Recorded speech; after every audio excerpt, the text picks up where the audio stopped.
Ay, nako. Grabe talaga tong kapitbahay natin.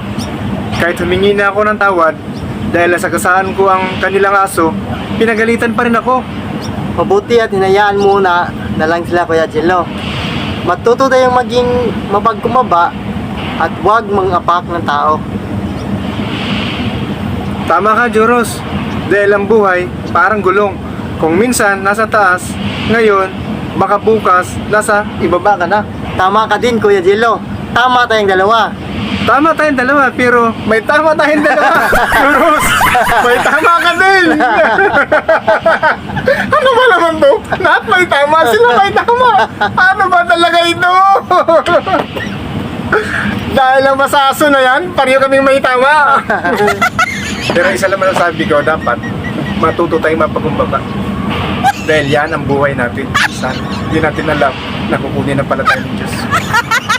Kaya, marunong tayong makapagumbaba sa isa't isa. Tama ka, Kuya Jello. May tama tayong dalawa. Yay! Nakachamba din! Hello, Pants! Pansy. May bagong sikat ng adlaw.